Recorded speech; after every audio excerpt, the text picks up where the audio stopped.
Hello mga kamerks! So ito po ang aking lilinisin ngayon sa aking bagong classroom. Okay, so ayan mga kamerks, ang katambak na liligpitin, lilinisin, aayusin. Okay mga kamerks, just keep on watching.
So ayan mga kamerks, day 2 na ng aking paglilinis dito sa aking classroom.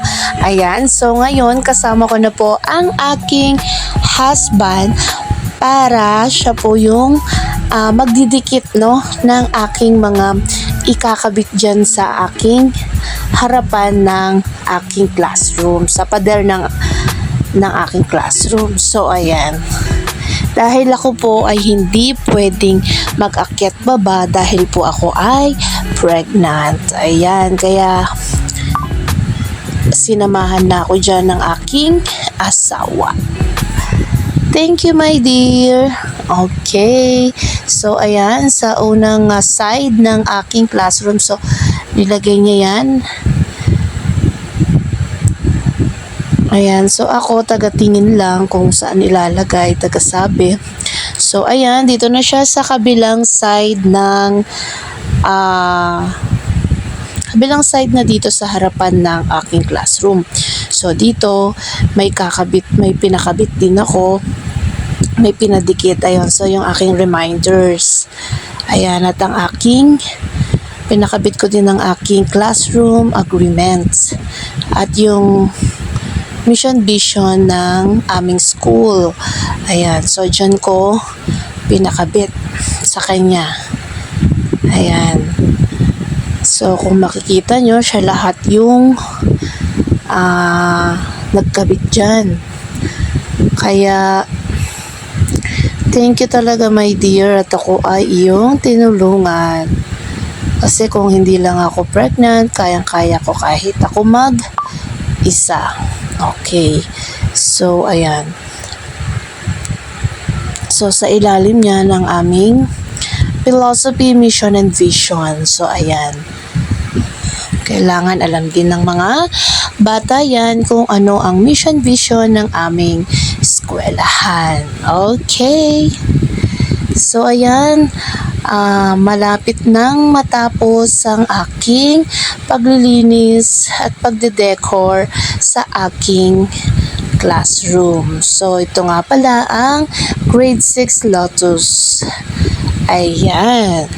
Okay, so malapit na. So ayan, maglalagay na kami ng cortina. Ayan, so yan yung aking cortina na ikakabit dyan sa mga window. So malaki masyado yung window dito sa classroom na to, kaya ayan, naglagay ako ng green and white para hindi ganun madilim sa loob ng classroom. Okay. So, ayan. Mga ka-merks, don't forget to like, share, and subscribe ha. Kung hindi pa kayo updated sa aking YouTube channel. Okay, mga ka-merks, just keep on watching.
So, yan mga ka-merks, day 3 na po at last day na ng aking paglilinis sa aking classroom.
watching mga ka-merks. Don't forget to like, share, and subscribe na po sa aking YouTube channel para updated po kayo sa aking mga susunod na videos. Thank you mga ka-merks!